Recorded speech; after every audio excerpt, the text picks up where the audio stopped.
নমস্কাৰ, মই বিনয় সৰকাৰ আপোনালোক সকলোকে স্বাগতম জনাইছোঁ আমাৰ চেনেললৈ। আজি 15 আগষ্ট শনিবাৰ দেশৰ 80 সংখ্যক স্বাধীনতা দিৱস উপলক্ষে আমাৰ চেনেলৰ তৰফৰ পৰা আপোনালোক সকলোকে জনালোঁ স্বাধীনতা দিৱসৰ অশেষ আন্তৰিক শুভেচ্ছা আৰু অভিনন্দন।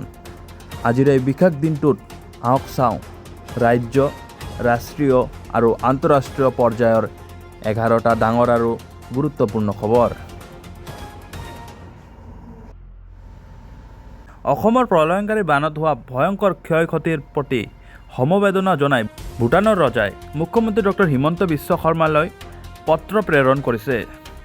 এই কঠিন সময়ত ভূটান সদায় অসমৰ ৰাইজৰ কাষত আছে বুলি আশ্বাস প্ৰদান কৰে ভূটানৰ ৰজাই। আজি দ্বিতীয় খবৰটো হৈছে অৰুণাচলৰ গুলীত আহত 11 জনলৈ চৰকাৰী সাহায্য। হয়, অৰুণাচলৰ গুলীত আহত হোৱা অসমৰ 11গৰাকী ব্যক্তিলৈ 2 লাখ টকাকৈ সাহায্য ঘোষণা কৰিছে মুখ্যমন্ত্ৰী ডক্টৰ হিমন্ত বিশ্ব শৰ্মাই। আগবাঢ়িছোঁ আজি পৰৱৰ্তী খবৰলৈ। শ্ৰীভূমিৰ বিজেপি নেতা হত্যাৰ অভিযুক্ত আব্দুল হকৰ এনকাউণ্টাৰ। হয়, শ্ৰীভূমিত বিজেপি নেতা বিকাশ ধৰৰ হত্যাকাণ্ডৰ মূল অভিযুক্ত আব্দুল হকক পুলিচৰ জিম্মাৰ পৰা ওলাই যাবলৈ চেষ্টা কৰাৰ সময়তে আৰক্ষীয়ে এনকাউণ্টাৰ কৰে। ইফালে এই ঘটনাৰ পিছতে উত্তেজিত ৰাইজে অভিযুক্ত আব্দুল হকৰ বাসগৃহত জুই লগাই ভস্মীভূত কৰে। পদ্মশ্ৰী ইমৰান শ্বাহে ঘূৰাই দিলে আজমলৰ 1 লাখ টকা। হয়, বদৰুদ্দিন আজমলে উপহাৰ হিচাপে আগবঢ়োৱা 1 লাখ টকা পুনৰ ঘূৰাই দিলে পদ্মশ্ৰী কথাশিল্পী ইমৰান শ্বাহে। বান সাহায্যৰ পুঁজিলৈ এই ধন ঘূৰাই দিয়ে সাহিত্যিকগৰাকীয়ে। ইফালে ইমৰান শ্বাহক মক্কা মদিনা ভ্ৰমণৰ সকলো খৰচ বহন কৰাৰ ঘোষণা কৰে আজমলে।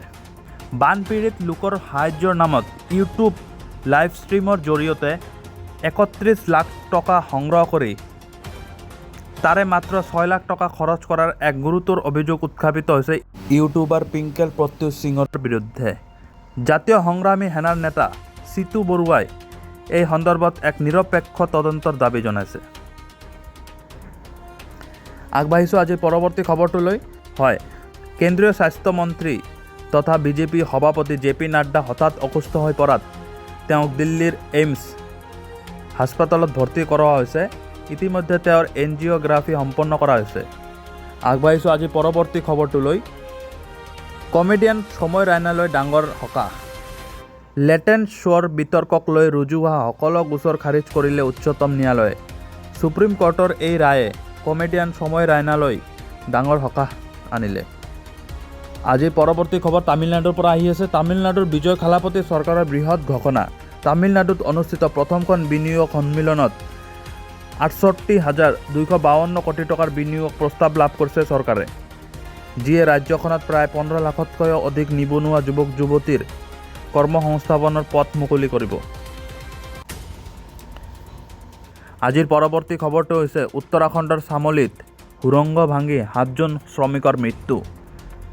উত্তৰাখণ্ডৰ চামোলীত নিৰ্মীয়মান সুৰংগ ভাঙি পৰাৰ ফলত 7জন শ্ৰমিকৰ মৃত্যু ঘটিছে আৰু 19গৰাকী শ্ৰমিক হাস্পতালত ভৰ্তি হৈ আছে।